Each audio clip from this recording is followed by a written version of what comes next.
Civil step Himachal के सभी विद्यार्थियों को दोस्तों योगेश का स्नेह भरा नमस्कार। हर रोज की तरह उम्मीद है और दोस्तों आप सबको पता है, उम्मीद है कि आपकी तैयारी अच्छी चल रही होगी। उम्मीद है कि आप दोस्तों इस बदलते मौसम में अपनी सेहत का भी ख्याल रख रहे होंगे और कोविड से भी अपने आप को सुरक्षित रहने की जो प्रिकॉशंस गवर्नमेंट ने दी हैं वो भी आप साथ साथ ले ही रहे होंगे। तो दोस्तों आज का जो सेशन है शुरुआत करते हैं। जितने भी बच्चे आ चुके हैं सभी से निवेदन है कि सेशन को ज्यादा से ज्यादा है शेयर लाइक कर दें, ताकि हिमाचल का हर वो बच्चा जो तैयारी कर रहा है, जो दोस्तों एग्जाम्स में बैठना चाहता है, जो एग्जाम को क्रैक करना चाहता है, वो सारे के सारे स्टूडेंट्स हैं हमसे जुड़ सकें और अपनी जिंदगी को और बेहतर बना सकें। तो चलते हैं, सबसे पहले जो है न्यूज़पेपर की जो सुर्खियां हैं और उनसे जुड़े कुछ क्वेश्चंस हम करेंगे।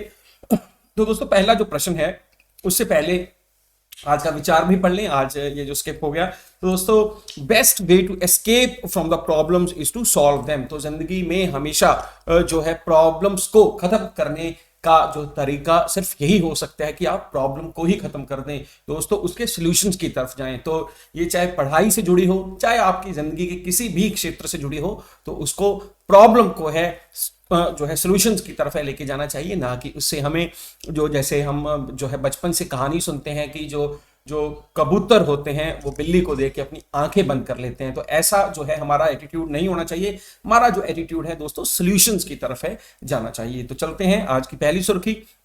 और पहली सुर्खी है दोस्तों, पहला न्यूज है जो इरिडा है, Indian renewable energy development agency limited. तो इससे जुड़े हुए दो पॉइंट्स हैं, ठीक है। तो इरिडा क्यों न्यूज में है वो भी आपके साथ में अभी डिस्कस करूंगा। तो क्योंकि दोस्तों ये एक मिनी रत्ना कंपनी है जो कि ministry of new and renewable energy के अंडर कंट्रोल होती है, उसके अंडर काम करती है। और दूसरा, इसकी स्थापना 1987 में की गई थी ताकि रिन्यूएबल एनर्जी सेक्टर को फाइनेंस कर सके। और ये एक नॉन बैंकिंग फाइनेंशियल कंपनी है दोस्तों। नॉन बैंकिंग फाइनेंस कंपनी का मतलब है कि ये बैंकिंग की तरह आरबीआई के अंडर नहीं आती है। ये नॉन बैंकिंग फाइनेंशियल कंपनी है और फाइनेंस करती है रिन्यूएबल एनर्जी के क्षेत्र में। उम्मीद करता हूं कि सभी बच्चों को पता होगा रिन्यूएबल एनर्जी, हम उस एनर्जी की बात कर रहे हैं जो नेचुरल सोर्सेस जैसे कि सूर्य है, जैसे कि विंड है दोस्तों, इन सभी जो स्रोतों से जो हमें प्राप्त होती है उसे हम रिन्यूएबल एनर्जी बोलते हैं। और पिछले 4-5 महीने में बहुत बार है इसका जिक्र हम कर चुके हैं, चाहे वो जिक्र इंटरनेशनल सोलर अलायंस का हो, चाहे वो जो दोस्तों जिक्र COP26 का हो। तो इसके अलावा बड़े सारे मौकों पे हम इसका जो जिक्र है ऑलरेडी हमने किया है। तो इसका जो सही उत्तर क्या है दोनों में से, और बहुत सारे बच्चे उत्तर दे भी रहे हैं दोस्तों, इसका जो सही उत्तर है दैट इज द बोथ 1 और 2, दोनों ही जो बिल्कुल ठीक है। और यहां पर दोस्तों जो हमारी कैबिनेट मिनिस्ट्री है और हमारे अनुराग ठाकुर जी की अध्यक्षता में उन्होंने 1500 करोड़ रुपया इन्फ्यूज मतलब प्रोवाइड करने की घोषणा की है, अप्रूव किया है, ताकि जो रिन्यूएबल एनर्जी है दोस्तों उसको बूस्ट अप मिल सके। और इसी के साथ अब ये जो 1500 करोड़ है, इससे जो इरिडा है दोस्तों वो काम जो कैपेबल हो जाएगी 12,000 करोड़ रुपया लैंड करने के लिए दोस्तों। 12,000, हालांकि दोनों का रिलेशन अभी तक मैं समझ नहीं पा रहा हूं, लेकिन अब ऐसा फैक्ट है क्योंकि 1500 करोड़ इन्फ्यूज किया है और 12,000 करोड़ देने में अब वो कैपेबल हो जाएगी रिन्यूएबल एनर्जी सेक्टर में, जिससे लगभग उम्मीद है कि 3504,000 जो मेगावाट की जो और जो दोस्तों एक्स्ट्रा जो कैपेबिलिटी और जो एनर्जी है भारत में प्रोड्यूस हो सकी। तो very very important question, IRDA के बारे में भी पता होना चाहिए और क्यों न्यूज में है वो भी हमें जरूर पता हो। चलते हैं दूसरे प्रश्न की तरफ, और ये जुड़ा है NWDA से, नेशनल वाटर डेवलपमेंट एजेंसी। अब ये जो NWDA है ये एक ऑटोनॉमस दोस्तों जो है सोसाइटी है, जो सोसाइटी रजिस्ट्रेशन एक्ट 1860 के तहत रजिस्टर हुई थी। और इसकी जो स्थापना की गई थी ताकि भारत में जो वाटर बैलेंस से जुड़ी जो स्टडीज हैं उनको और गहराई से पढ़ा जा सके। और साथ ही साथ दोस्तों जो पेनिसुलर रिवर सिस्टम्स हैं, वो ऐसे जो रिवर सिस्टम जो 12 महीने चलते हैं, तो उनको जो है कैसे जो है यूज किया जाए, कैसे उनकी यूटिलाइजेशन की जा सके ताकि पानी की जो अवेलेबिलिटी है हर कहीं हर क्षेत्र में इजीली अवेलेबल हो सके। और तीसरा, इसको 1990 में हिमालयन रिवर डेवलपमेंट के लिए भी दोस्तों वो टास्क भी इसको इंटाइटल किया गया था। तो ये जो तीनों पॉइंट्स हैं ये NWDA से जुड़े हैं। तो इसमें पहले 2 पॉइंट ठीक है, दूसरा तीसरा, या पहला तीसरा, या सारे ही पॉइंट्स इसमें बिल्कुल ठीक हैं। और बच्चों के उत्तर आने शुरू हो चुके हैं जी। और वेरी गुड दोस्तों, जो है आंसर इज डी, सारे के सारे ही पॉइंट्स बिल्कुल ठीक हैं। तो रिसेंटली एक जो न्यूज में दोस्तों छपी, जिसमें कि जो NWDA ने जो है स्टेट्स को कहा है कि अपनी जो एक्सपेक्टेशंस हैं दोस्तों जो केंद्र सरकार से वो रखते हैं, और जो भी उनके फ्यूचर प्लान्स हैं वाटर अवेलेबिलिटी को लेकर या भी जो भी जो है वाटर डेवलपमेंट को लेकर, उन्हें अपने प्लान्स हैं बताने चाहिए, ताकि आने वाले वक्त में हम बेटर जो है मैनेजमेंट है कर पाए। तो NWDA के बारे में भी पता हो, और साथ ही साथ दोस्तों ये जो से जुड़ी न्यूज है वो भी हमें जरूर पता होनी चाहिए। तीसरा प्रश्न, और दोस्तों तीसरे प्रश्न से पहले चाहूंगा जितने भी बच्चे जुड़ चुके हैं साथ ही साथ सभी सेशन को है शेयर और लाइक साथ साथ जरूर करें, हर उस बच्चे के साथ, हर उस स्टूडेंट के साथ जो अभी नायब तहसीलदार का फॉर्म फिल करेगा या कर चुका है, या HAS का फॉर्म फिल करेगा, या दोस्तों कोई भी जो है हिमाचल या भारत गवर्नमेंट के अंडर कोई भी एग्जाम देना चाहता है और जिसमें करंट अफेयर एक बड़ी महत्वपूर्ण भूमिका निभाते हैं, तो उन सभी के लिए ये जो सेशन है हम आपके लिए लेकर आते हैं। तो इसमें से जो 73वां रिपब्लिक डे है, कभी कभार यही प्रश्न आ जाता है कि इस साल का जो रिपब्लिक डे होगा ये कौन सा रिपब्लिक डे होगा। दोस्तों ये 73rd, और इस साल हमारे चीफ गेस्ट कौन होने वाले हैं, तो ऑप्शन है अलीहान स्माइलोव, ये कजाकिस्तान के प्रधानमंत्री हैं। दोस्तों जुमाट टोकाएव, ये कजाकिस्तान के प्रेसिडेंट हैं। फिर गारमन ग्यूली दोस्तों, या फिर इनमें से कोई भी नहीं है। तो 4 ऑप्शंस हैं और बच्चों के उत्तर आने शुरू हो ही चुके हैं। तो दोस्तों सही उत्तर है नन ऑफ द अबव, क्योंकि हम ऑलरेडी पढ़ चुके हैं कि कोविड की वजह से, कोविड रिस्ट्रिक्शंस की वजह से इस साल भी जो है सारे के सारे जो है रिपब्लिक डे के जो सेंट्रल एशियन कंट्रीज के हेड ऑफ द स्टेट्स को हमने इनवाइट किया था, अब वो प्रोग्राम रद्द हो चुका है। और उम्मीद करूंगा कल जो आपको मैंने बताया था कि 1950 में जब पहला गणतंत्र दिवस था, हमारे जो मुख्य अतिथि कौन थे उनका नाम भी जल्दी से मुझे साथ साथ आप बता सकते हैं।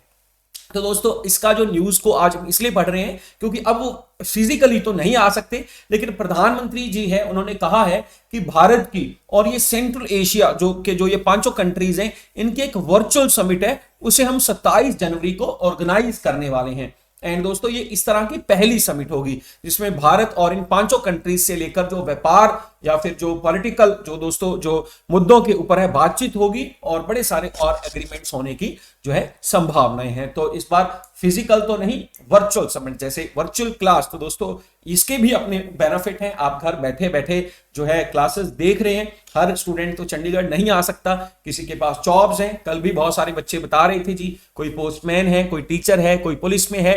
तो अब वर्चुअल जो है दोस्तों समिट्स हैं, चाहे वो अंतरराष्ट्रीय स्तर पे हो, चाहे हमारी जो स्टडी को लेकर हो, तो बहुत सारी चीजें हैं अब वर्चुअल ही चल पड़ी हैं। तो चलते हैं अगले प्रश्न की तरफ दोस्तों।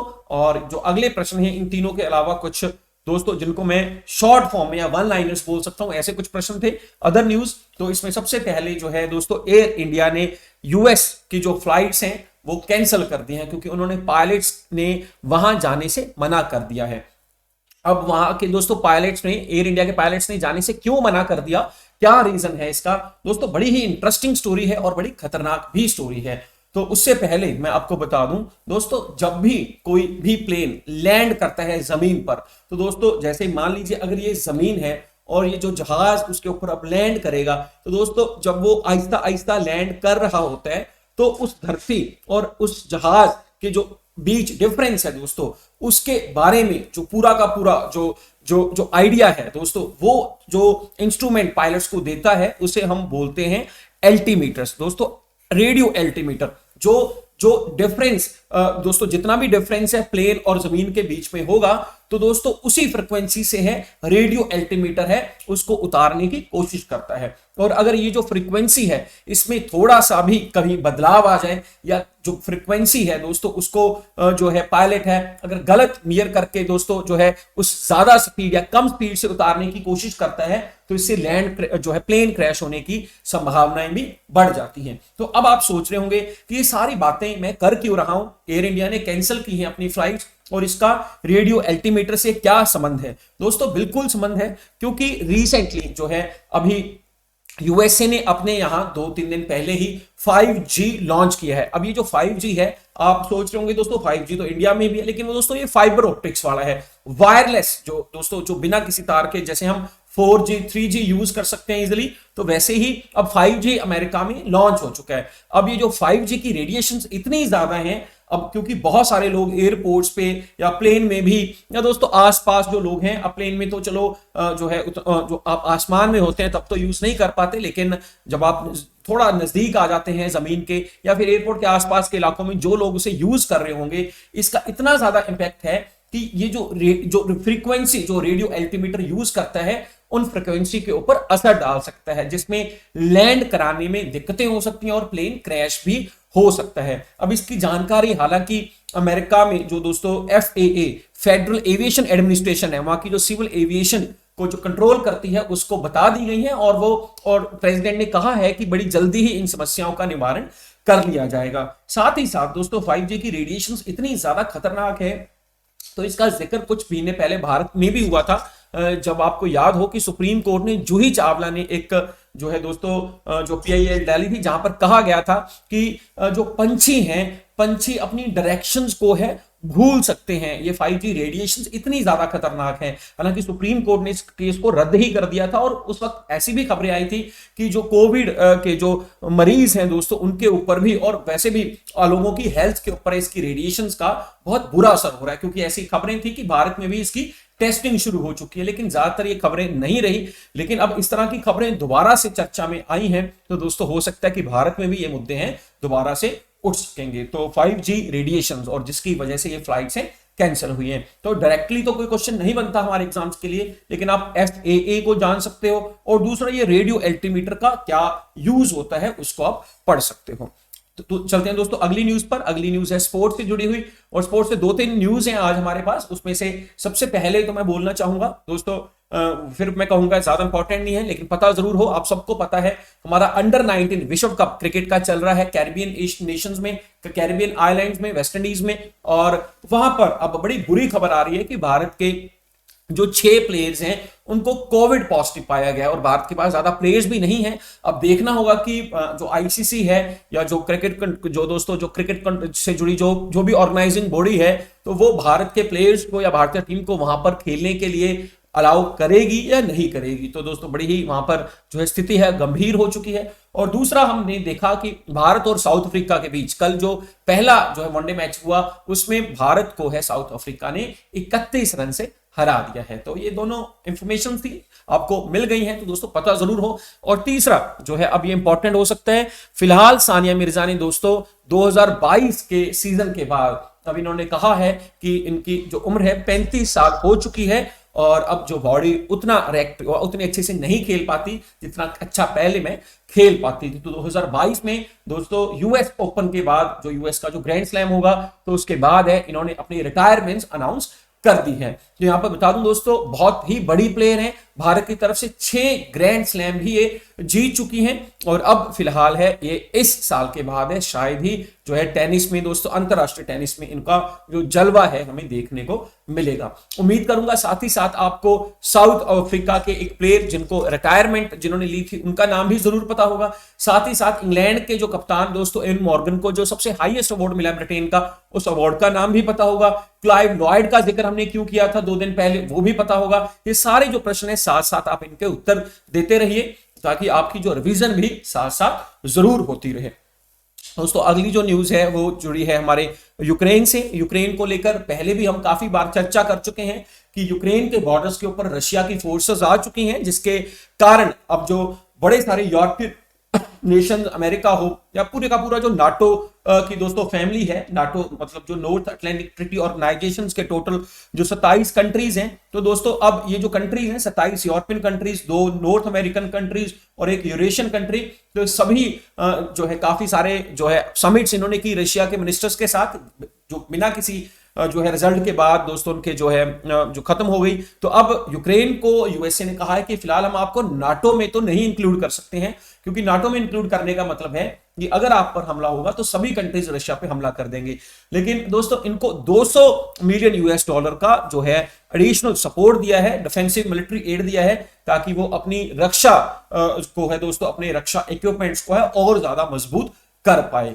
और यूक्रेन को लेकर काफी विवाद रहा है पिछले कुछ दिनों में, हालांकि कजाकिस्तान को लेकर भी ऐसे विवाद है हमें पिछले कुछ दिनों में देखने को मिले हैं। यहां पर जो यूक्रेन के प्रेसिडेंट हैं जेलेंस्की ने दोस्तों अमेरिका के secretary of state Antony Blinken के साथ एक मुलाकात की, और ये सारा फैसला है उसी टाइम है लिया गया। France wants new European security deal with Russia. तो फ्रांस ने कहा है कि एक अलग से यूरोपियन यूनियन की सिक्योरिटी डील होनी चाहिए रशिया के साथ, ताकि ये सारी जो प्रॉब्लम्स हैं उनको सॉर्ट आउट किया जा सके। तो नाटो का फुल फॉर्म दोस्तों, इसकी स्थापना 1949 में हुई थी और अभी फिलहाल इसमें टोटल 30 कंट्रीज हैं जिनका ग्रुप है जी। तो चलते हैं अगली न्यूज फिर दोस्तों क्रिकेट से है। क्रिकेट में जो आईसीसी है, इंटरनेशनल क्रिकेट काउंसिल, तो उन्होंने 2021 की बेस्ट जो टीम है अनाउंस की है। अब ये जो टीम कहीं पर खेलती नहीं है, सिर्फ एक अनाउंस की जाती है कि बेस्ट प्लेयर एक स्पेशल टीम में कौन कौन हो सकते थे।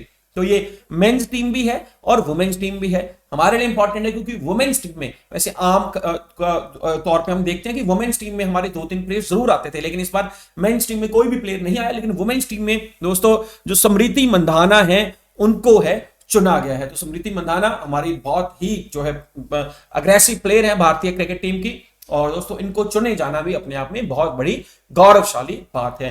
तो वुमेन्स की बात कर रहे हैं क्रिकेट टीम की। वुमेन हॉकी एशियन चैंपियनशिप कहां पर हो रही है, साथ ही साथ जल्दी से बता दें वुमेन्स की फुटबॉल एशियन चैंपियनशिप कहां पर होगी अभी, वो भी जल्दी से बता दें। और वुमेन्स का 2023 का फीफा वर्ल्ड कप कहां पर होगा, उम्मीद करूंगा ये भी आपको जरूर पता होगा। तो ये तीनों प्रश्नों के उत्तर हैं, साथ साथ जल्दी से आप बता दें। और दोस्तों मैं चलता हूं अगले प्रश्न पे। अगला जो प्रश्न है आंध्र प्रदेश से है, और जो आंध्र प्रदेश है इन्होंने वहां पर एक पुराना नाटक दोस्तों जो 100 साल पहले लिखा गया था, और इसको लिखा था वहां के एक मशहूर जो है राइटर कलाकुरनी नारायण राव जी ने दोस्तों, और ये 1920 में लिखा था। इस नाटक का, इस प्ले का नाम है चिंतामणि पड़या नाटकम।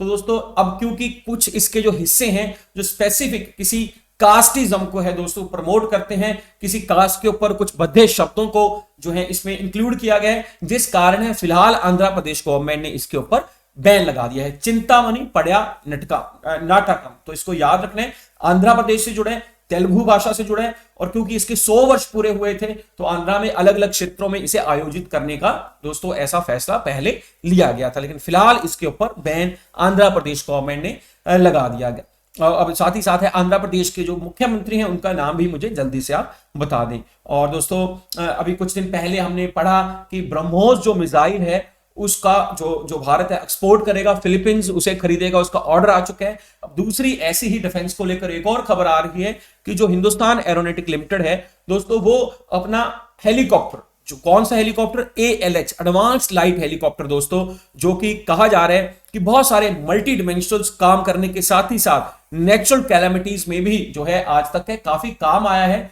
उसको अब वो इंपोर्ट करेगा। इसको लेकर समझौता दोस्तों, ये तस्वीरें आपको दिख रही हैं और ये बहुत बड़ी बात है। अब मेक इन इंडिया है आहिस्ता आहिस्ता अंतरराष्ट्रीय स्तर पे पॉपुलर हो रहा है। फिलीपींस के बाद मॉरिशस भी है दोस्तों, उसने इसके लिए हमें ऑर्डर दिया है। ALH एडवांस लाइट हेलीकॉप्टर, इसका हमें जरूर पता हो। इसके साथ ही साथ दोस्तों already operate HAL built ALH and already दोस्तों वो ALH और 228 एयरक्राफ्ट यूज भी कर रहे हैं। और एक और जो हेलीकॉप्टर है, जब जो दोस्तों इस तरह की जब खबरें आएंगी अंतरराष्ट्रीय स्तर पे तो हमें उम्मीद है कि बहुत सारे और एशियन कंट्रीज या जो आयरन कंट्रीज भी हमसे इस तरह के जो संबंध या जो डिफेंस एग्रीमेंट्स है करने के लिए इच्छुक होंगे। इससे हमारे फॉरेन रिजर्व पे बहुत अच्छा असर पड़ेगा और हमारा व्यापार भी और हमारे यहाँ पर एम्प्लॉयमेंट भी है बढ़ सकेगी। तो HAL एक पब्लिक सेक्टर यूनिट है दोस्तों, और ये है डिफेंस में है, मैन्युफैक्चरिंग करती है। चलते हैं अगले प्रश्न दोस्तों। ये जो अगला जो क्वेश्चन है, फिर मैं बता रहा हूं कि डायरेक्टली हमारे लिए ज्यादा इंपॉर्टेंट नहीं है, लेकिन आप जो कॉर्नर में जो दोस्तों आपको शायद अभी तो नहीं दिख रहा क्योंकि जहां पर मेरी तस्वीर है उसके बिल्कुल पीछे कुछ मैंने 4-5 दिन पहले की जो न्यूज एक पढ़ाई थी वो मैंने रखी हुई है।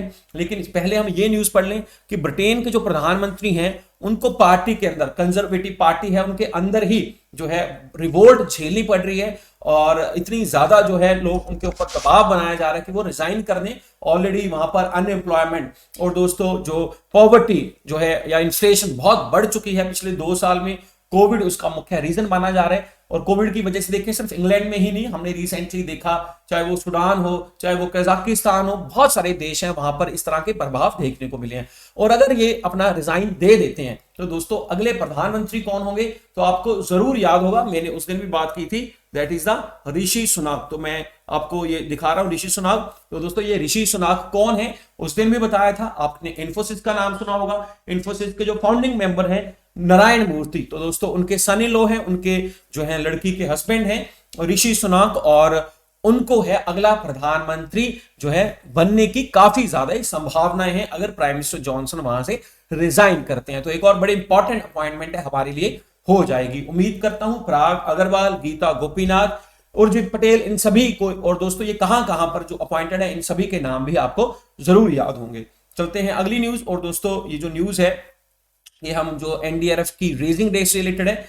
ये जो रेजिंग डे है आप सबको पता है दोस्तों, नेशनल डिजास्टर रिलीफ फंड। तो इसके बारे में अगर हम बात करें 2006 में इसकी स्थापना की गई थी और आज लगभग 13,000 से ज्यादा जो लोग हैं इसमें काम करते हैं, जो भारत की अलग अलग जो भी प्राकृतिक आपदा हो तो उनको सुलझाने में, डिजास्टर मैनेजमेंट में है, एक अहम भूमिका निभाते हैं। तो दोस्तों 19 जनवरी को इसका रेजिंग डे था।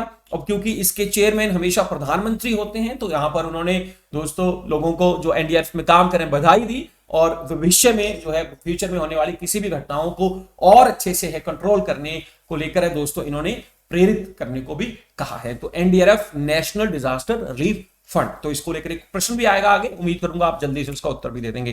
तो इसके बाद दोस्तों चलते हैं हमारे दूसरे सेक्शन की तरफ। उम्मीद करता हूं सारे के सारे जो क्वेश्चंस हैं अच्छे से समझ आए होंगे। और दोस्तों किसी भी तरह का डाउट है तो कमेंट बॉक्स में आप मुझे लिख सकते हो, और साथ ही साथ दोस्तों सेशन को शेयर और लाइक तो आपको करना ही करना है। तो चलते हैं अगले सेक्शन की तरफ। अगला जो सेक्शन है 6 बड़ी महत्वपूर्ण न्यूज है हम पढ़ेंगे, जिसमें पहली न्यूज है इंडोनेशिया ने कैपिटल है दोस्तों अपनी कंप्लीट जो चेंज कर दी है, जो कैपिटल थी उनकी जकार्ता, वहां से अब नुसांत्रा में है, अब कैपिटल शिफ्ट कर दी है।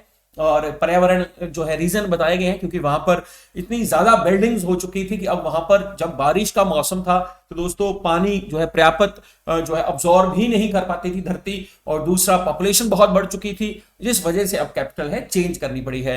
दूसरा एनडीआरएफ टीम से जुड़ा जो मैं ऑलरेडी आपको अभी बताया मैंने। तीसरा जो न्यूज है दोस्तों पावर मैप नाम की एप्लीकेशन से जुड़ा है, जो माधव भोग कंपनी ने लॉन्च की है, नितिन गडकरी ने इसका इनॉग्रेशन किया, जिसमें मेडिकल पूरी हिस्ट्री, चाहे उसकी पैथोजेनिक लैब्स की रिपोर्ट्स हो, चाहे उसकी डाइट्स की रिपोर्ट्स हो, पूरी की पूरी जो रिपोर्ट्स हैं इंटीग्रेटेड होकर इस पावर मैप एप्लीकेशन में आ जाएंगी, जिससे डॉक्टर्स को आसानी होगी अपना जो है दोस्तों फैसला लेने में, अपना इलाज करने में या फिर मेडिसिन लिखने में। तो ये एक बहुत बड़ा जो है ट्रांसफॉर्मेशन होगा हमारी मेडिकल फील्ड में। चौथा दावोस एजेंडा दोस्तों, जिसमें भारत के प्रधानमंत्री ने रिसेंटली वर्चुअल तौर पे जो हिस्सा लिया था, और वो कुछ और भी वजह से न्यूज में था, शायद आपको पता हो। फिर दोस्तों एक रिपोर्ट है उसके मुताबिक भारत में जो टॉप हमारे जो 98 रिचेस्ट लोग हैं उनकी इनकम, उनके पास इतना पैसा है जितना पैसा भारत के 55 करोड़ लोगों के पास भी नहीं है। जो नीचे से दोस्तों अगर हम देखें तो ऊपर के 98 लोगों के पास उतना पैसा है जो नीचे के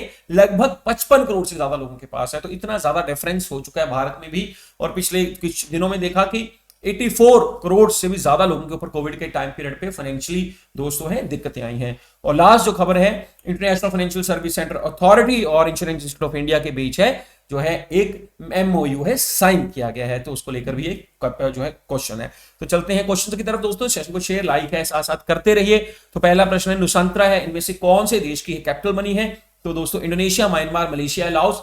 तो सही जो उत्तर है बच्चों के आने शुरू हो चुके हैं, तो दोस्तों सही उत्तर है दैट इज द इंडोनेशिया। तो पहले कैपिटल इसकी दोस्तों जकार्ता थी, ठीक है, जकार्ता थी। अब ये जो कैपिटल है शिफ्ट करके नुसांत्रा कर दी गई है। और ऐसा कहा जा रहा है कि पर्यावरण है उसका जो बड़ा रीजन है। 2019 में ये बिल पास कर दिया गया था, अब 2022 में जाके इसे दोस्तों ऑफिशियल कर दिया कि अब जो नई कैपिटल होगी वो नुसांत्रा होगी। अब जो रीजन मैंने दिए हैं पर्यावरण, तो आप सोच रहे होंगे कि दोस्तों दिल्ली जैसे शहर हैं वहां पर भी तो इतनी ज्यादा बिल्डिंग्स, वहां भी इतना ज्यादा जो हम देखते हैं बारिश के दिनों में इतना ज्यादा जो प्रॉब्लम आ जाता है, सीवरेज सिस्टम अच्छे से काम नहीं करता, तो ये भी क्या जो है किसी दिन शिफ्ट हो सकती है। दोस्तों पर्यावरण एक ऐसा मुद्दा है जिसको आमतौर पे हम नेग्लेक्ट कर देते हैं, लेकिन ऐसी अगर सिचुएशन बनती है कल को तो ऐसा पॉसिबल भी है। हालांकि केंद्र सरकार और जो दिल्ली सरकार है काफी सारे जो पर्यावरण को लेकर बदलाव है दिल्ली में या और जो हमारे मेट्रो सिटीज है वहां पर लगातार करती आ रही है, चाहे वो एयर क्वालिटी सिस्टम वहां पर है, सेटअप करने हो, चाहे दोस्तों अब दिल्ली में बहुत सारे होल्स, बहुत सारी जो ड्रिल्स कर दी गई हैं ताकि पानी जो है धरती अब्सॉर्ब तो नहीं कर पाती, डायरेक्टली धरती के अंदर चला जाए। तो इस तरह के कुछ इनिशिएटिव्स हैं दिल्ली सरकार और केंद्र सरकार ने लिए जरूर हैं। तो कैपिटल है नुसांतरा अब जो है शिफ्ट कर दी गई है। दूसरा प्रश्न है एनडीआरएफ से जुड़ा हुआ, तो इसको डिजास्टर मैनेजमेंट एक्ट 2005 के तहत है इसे बनाया गया था और इसके जो चेयरमैन है वो प्रेसिडेंट ऑफ इंडिया होते हैं। तो इसका जो सही उत्तर है, बच्चे जो है दे ही रहे हैं उत्तर दोस्तों, आप सबको पता है, अभी बताया था कि इसके चेयरमैन प्रेसिडेंट नहीं हमेशा प्राइम मिनिस्टर होंगे। तो सिर्फ पहला ही पॉइंट ठीक है, 2005 में है दोस्तों इसको कॉन्स्टिट्यूट किया था और 2006 में इसकी वर्किंग शुरू हो गई थी। और रेजिंग डे कब होता है अभी बताया था, जल्दी से मुझे उत्तर दे दें। और साथ ही साथ मैं उम्मीद करूंगा कि आपको ये सारे के सारे डेज हैं जो जनवरी के, चाहे वो 4 जनवरी हो, चाहे वो 9 जनवरी हो, चाहे वो 10 जनवरी हो, चाहे वो 12 जनवरी हो, चाहे वो 15 जनवरी हो दोस्तों, 16 जनवरी हो, चाहे वो 23 जनवरी हो, अब 19 जनवरी का तो मैं जिक्र कर ही रहा हूं, फिर 24 हो, चाहे वो 25 हो, चाहे वो 26 हो, चाहे वो 30 हो। उम्मीद करूंगा कि काफी बार मैं करवा चुका हूं, अब आपको सारे के सारे ये डेज हैं याद भी जरूर होंगे। तो दोस्तों चलते हैं अगले प्रश्न पे। अगला प्रश्न है मैप, तो रिगार्डिंग अब ये कौन सा जो पॉइंट ठीक है, पावर मैप। अभी एक मेडिकल एनालिस्टिक एप्लीकेशन है जो कि माधव भोग, दोस्तों ये जो कंपनी है माधव भोग ने इसे लॉन्च किया है, डेवलप किया है। और इसमें अलग अलग जो रिपोर्ट्स हैं पेशेंट्स को लेकर, जैसे कि चाहे वो पैथोलॉजी लैब्स की रिपोर्ट हो, डाइटिशियंस की रिपोर्ट हो, एक्सरसाइज एक्सपर्ट्स की रिपोर्ट्स हो, स्ट्रेस काउंसलर्स की रिपोर्ट्स हो, और भी जो भी स्पेशलाइज्ड कंसल्टेंट्स की रिपोर्ट्स हैं उनको इंटीग्रेट करके है डॉक्टर के पास पहुंचा दिया जाएगा, ताकि डॉक्टर अपना जो फैसला है पेशेंट को लेकर, उसके इलाज को लेकर सही से कर पाए। तो दोस्तों ये सारी रिपोर्ट्स उसके पास अवेलेबल हो जाएंगी। तो ये दोनों पॉइंट्स ठीक हैं, गलत हैं, एक ठीक है या एक गलत है। तो इसका जो है दोस्तों दोनों ही पॉइंट हैं बिल्कुल ठीक लग रहे हैं। तो पावर मैप, और इसको जो बनाया किसने है, माधव भोग नाम की जो कंपनी ने है इसे डेवलप किया है। फिर चलते हैं अगले प्रश्न पे। चौथा प्रश्न है दावोस जो एजेंडा है ये जो है कौन सी ऑर्गेनाइजेशन से जुड़ा है। दावोस ये एक शहर का नाम है और ये जो शहर है स्विट्जरलैंड में है। दोस्तों यहां पर हर साल जो है दुनिया की बहुत सारी गवर्नमेंट्स को, बहुत सारे एंटरप्रीन्योर्स को, बिजनेसमैन को बुलाया जाता है ताकि अंतरराष्ट्रीय स्तर पे जो भी बिजनेस को लेकर दोस्तों या एनवायरनमेंट को लेकर यहां पर जो है डिस्कस किया जा सके। मेनली ये बिजनेस को लेकर दोस्तों जो है एक कोऑपरेटिव एनुअल समिट है जो हर साल दावोस में की जाती है। तो ये वर्ल्ड इकोनॉमिक फोरम नाम की ऑर्गेनाइजेशन है दोस्तों जो इसे आयोजित करती है, और इसका जो सही उत्तर है दैट इज द डी। हाँ जी, तो दोस्तों फिर जो है ये तस्वीर है जहां पर, क्योंकि वर्चुअल तरीके से हुई थी तो वर्चुअली जो भारत के प्रधानमंत्री ने जो यहाँ पर जो पार्टिसिपेट किया था, और साथ ही साथ कहा मिस्टर मोदी और दैट, दोस्तों उन्होंने कहा कि जो अभी भारत का जो या पूरी दुनिया भर में लोगों का लाइफस्टाइल है वो सबसे बड़ा खतरा है एनवायरनमेंट के लिए। हमें अपना जो लाइफस्टाइल है उसे बदलने की, उसमें जरूरी जो चेंजेस है लाने की जरूरत है, and it is useful for fighting climate change and said the world should launch a people movement with 3 P's। तो दोस्तों 3 P's का इन्होंने जिक्र किया, प्रो प्लेनेट पीपल। तो दोस्तों प्रो प्लेनेट पीपल, तो ये जो ग्रह है हमें लोगों के प्रो दोस्तों उनके जो है अनुकूल, ताकि वो लोग अच्छे से जी सकें, इस तरह के फैसले अंतरराष्ट्रीय स्तर पे लेने होंगे। तो दोस्तों ये इंपॉर्टेंट है। इसके अलावा उन्होंने कहा कि भारतीय फार्मा इंडस्ट्री कोविड के बाद लगातार है उसने पूरी दुनिया भर के लिए काम किया, और ऐसे ही जो काम है भारत फ्यूचर में करता रहेगा। नेक्स्ट क्वेश्चन दोस्तों, इनइक्वालिटी किल्स। अब ये जो रिपोर्ट है, जिस रिपोर्ट में कहा गया कि भारत के टॉप 98 लोगों की इनकम नीचे से 55 करोड़ से भी ज्यादा लोगों की इनकम के इक्वल है। तो दोस्तों ये जो रिपोर्ट है रिसेंटली किसने रिलीज की, ओक्सफाम, एमनेस्टी, रिपोर्टर्स विदाउट बॉर्डर्स या ILO। तो इनमें से सही ऑप्शन क्या है, तो इसका जो सही उत्तर है दैट इज द ओक्सफाम इंटरनेशनल। इसने रिपोर्ट जारी की है जिसमें दोस्तों पूरी दुनिया भर का जो है, जो स्पेशली पिछले 1 साल का जो पूरा जो सर्वेक्षण किया गया, और जिसमें पाया गया बहुत सारे कंट्रीज में गरीब और अमीर का जो डिफरेंस है काफी ज्यादा इंक्रीज हुआ है। रिपोर्ट का नाम याद रखिए, और किसने रिलीज की है, ओक्सफाम इंटरनेशनल, ये भी आपको जरूर याद रखना है। और दोस्तों छठा प्रश्न है, तो इसमें एक एग्रीमेंट साइन हुआ है international financial service centre authority और इंश्योरेंस इंस्टीट्यूट ऑफ इंडिया के बीच, उससे जुड़े 2 पॉइंट्स हैं दोस्तों। ये जो MOU जो साइन हुआ है इसमें कहा गया है कि कुछ इस तरह के एकेडमिक कुरिकुलम दोस्तों, इस तरह के कुछ प्रोग्राम्स लॉन्च किए जाएंगे ताकि जो इंश्योरेंस इंडस्ट्री से जुड़े हों, और दोस्तों इनको करने के बाद जो है certificate courses and professional examinations भी हैं नए इंट्रोड्यूस हो, ताकि लोगों को प्रोफेशनल डिग्रीज इस जो क्षेत्र में दोस्तों एक क्षेत्र में भी मिल सकें। साथ ही साथ इन्होंने कहा कि medium and long term capacity building जो रिक्वायरमेंट्स हैं दोस्तों इस क्षेत्र से जुड़ी हुई, और दोस्तों जिससे कि इस क्षेत्र के बारे में है डीपली है लोगों का अध्ययन हो सके, तो उसको लेकर भी इन्होंने वर्किंग करने को कहा है। तो ये दोनों जो एग्रीमेंट है ये international finance service centre authority और इंश्योरेंस इंस्टीट्यूट ऑफ इंडिया के इन बिटवीन हुए हैं दोनों पॉइंट, और ये दोनों ही पॉइंट्स बिल्कुल ठीक हैं जी दोस्तों, दोनों ही जो है सही पॉइंट हैं। और ये जो ऑर्गेनाइजेशंस हैं इनके नाम भी बड़े इंपॉर्टेंट हैं, और जो दोनों पॉइंट्स भी आपको है अच्छे से समझ आ ही गए होंगे। तो दोस्तों इसी के साथ हमारा दूसरा सेक्शन भी कंप्लीट हो रहा है, उम्मीद करता हूं कि अच्छे से समझ आया होगा। और दोस्तों जो है आपको अगर फिर भी कोई डाउट हो तो साथ ही साथ आप मुझे कमेंट बॉक्स में लिख सकते हैं, ताकि उनकी जो सॉल्यूशंस हैं साथ ही साथ मैं आपको दे पाऊं। तो दोस्तों जो है 2 सेक्शंस कंप्लीट हो चुके हैं, और साथ ही साथ में कल भी मैंने जिक्र किया था कि आप जो है करंट अफेयर पढ़ने के बाद एक बार उसको लिखा भी जरूर कीजिए शॉर्ट फॉर्म्स में, कोशिश कीजिए एक पेज, जैसे आज 20 जनवरी है तो 20 जनवरी का एक पेज लगा लीजिए, जो भी महत्वपूर्ण आपको शब्द लग रहे हैं मेरे पूरे करंट अफेयर में से उनको लिखते रहिए। अब उनको दोस्तों क्यों लिखे हैं तो उनको थोड़ा सा ये भी जो है रिवाइज कर लें, ताकि जब एग्जाम आएगा रिवीजन करने में आपको आसान हो, क्योंकि उसी वक्त आपके ऊपर बहुत सारा प्रेशर होगा, आपको बहुत बड़े सारे और भी सब्जेक्ट्स हैं देखने होंगे। अब आहिस्ता आहिस्ता अगर आप ये काम करते रहेंगे तो एग्जाम तक जाकर आप काफी इजी है फील करेंगे। तो चलते हैं हिमाचल स्पेशल। दोस्तों पहली न्यूज है कि जो आईआईटी मंडी है, आईआईटी मंडी का जिक्र हमने थोड़े दिन पहले भी किया था। तो दोस्तों उसने किस के साथ है ये साइन किया है एग्रीमेंट दोस्तों, which of the following organisation sign IIT Mandi, ताकि दोस्तों रिसर्च एंड एजुकेशन एक्टिविटीज हैं जो मेडिकल साइंसेज में, उसमें और ज्यादा एडवांसमेंट है लेकर आई जा सके। एडवांसमेंट का research and education institute medical sciences, तो आईआईटी मंडी ने किसके साथ दोस्तों ये समझौता किया है, और ये 4 ऑप्शंस हैं, पीजीआई चंडीगढ़ हो, अटल मेडिकल एंड रिसर्च यूनिवर्सिटी हो, शोरनी यूनिवर्सिटी हो, या इनमें से कोई भी नहीं है। तो इसका जो सही उत्तर है that is the B, Atal medical and research university है दोस्तों, जो नार चौक में है हिमाचल प्रदेश में। तो पूरी जो खबर है दोस्तों यहां पर है, लेकिन आपको जो मुख्य तौर पे पता हो कि ये एग्रीमेंट किस कारण से हुआ है, advancement of research and education activities in medical sciences के इनबिटवीन हुआ है। फिर दूसरा प्रश्न, धर्मशाला स्काईवे काफी ज्यादा जो है आज न्यूज़पेपर की सुर्खियों में था, उससे रिलेटेड 2 पॉइंट्स हैं दोस्तों। ये लगभग 1.8 किलोमीटर जो है लंबा रोपवे है, और जिस धर्मशाला से मकलोडगंज तक जाएगा दोस्तों, कांगड़ा डिस्ट्रिक्ट में है,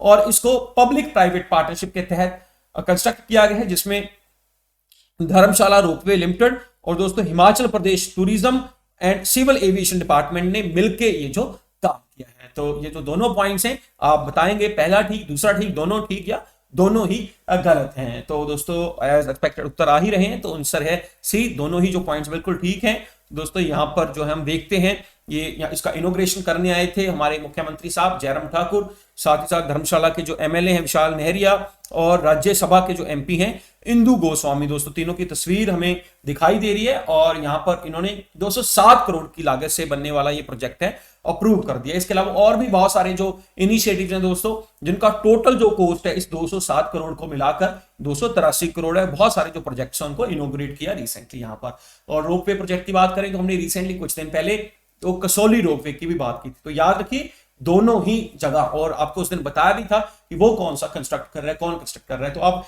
अगर आपने नोट्स बनाए हैं तो दोस्तों एक बार रीडिंग उनकी करते रहा कीजिए साथ साथ, ताकि आपको पुरानी न्यूज, किसी भी न्यूज से रिलेटेड अगर कोई पुरानी न्यूज हो तो उसको भी साथ साथ है आप आगे लेके जा सकें। इसके अलावा बात करें कैप्टन विक्रम बत्रा की दोस्तों, पालनपुर में जो मिलिट्री स्टेशन है वहां पर उनका जो स्टैचू है दोस्तों, a bust of Kargil war captain Vikram Batra will unveiled दोस्तों, एक बस्ट है वो वहां पर अनवेल किया गया, और वहां पर उनके माता पिता फैमिली मेंबर्स भी मौजूद थे। कैप्टन विक्रम बत्रा दोस्तों मूवी भी आ चुकी है अब तो कारगिल की जो जंग के जो हीरो थे तो उनके ऊपर है ये। फिर ये जो न्यूज मैं आपको पहले भी पढ़ा चुका हूं आज, क्योंकि ट्रिब्यून में आई थी कि उस दिन पहले मैं आपको ऑलरेडी जो है दोस्तों इंडियन एक्सप्रेस की खबर थी तो उस दिन भी बता चुका था कि कुल्लू की जो कैप है, जो शॉल है, और भी बहुत सारी चीजें जिसमें cap, shawl, socks, mufflers, women sweaters, jackets, kurtis, main sweaters, jacket दोस्तों अब आने वाले वक्त में Amazon और फ्लिपकार्ट पर अवेलेबल होंगी। आपके अगर कोई भी मित्र हो दोस्त हो तो उनको आप अब Amazon या फ्लिपकार्ट से है, इसे गिफ्ट भी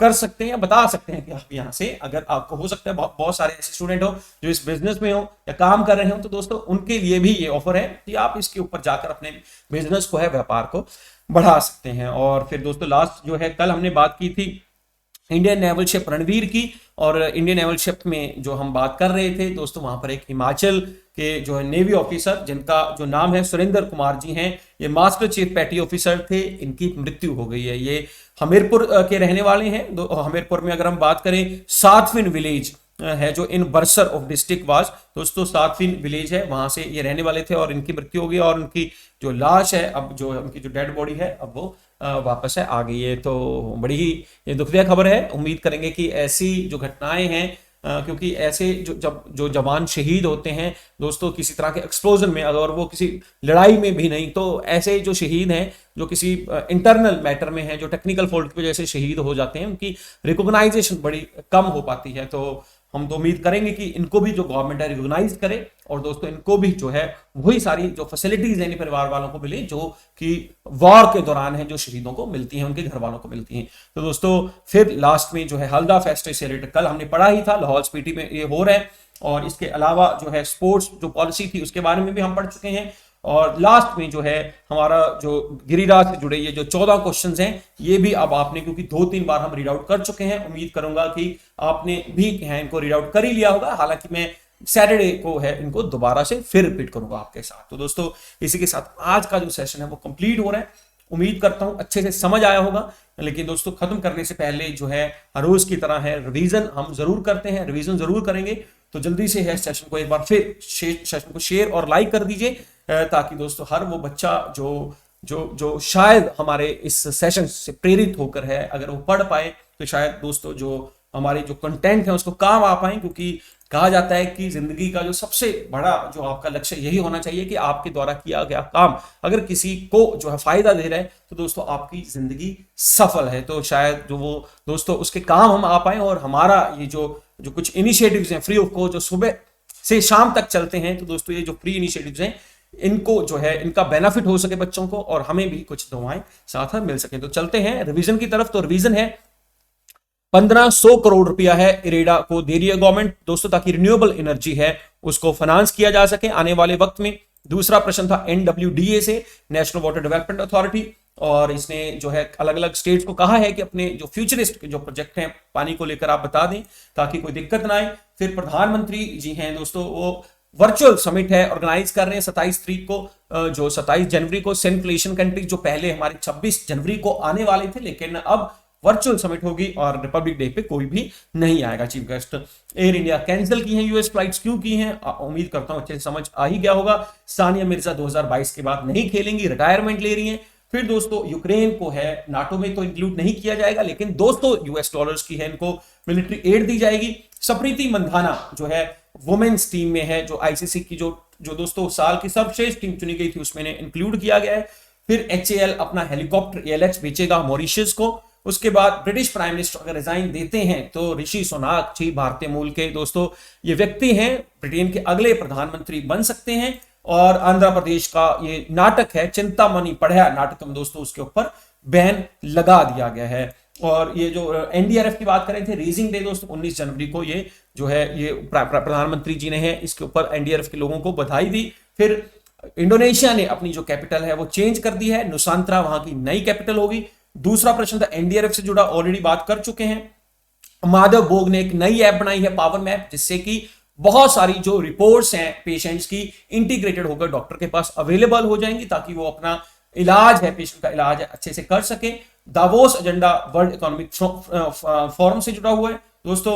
यहां पर जो दोस्तों ये जो है यहाँ प्रो प्लेनेट पीपल, ये याद रखना, ये जो नारा दिया है हमारे प्रधानमंत्री जी ने यहाँ पर।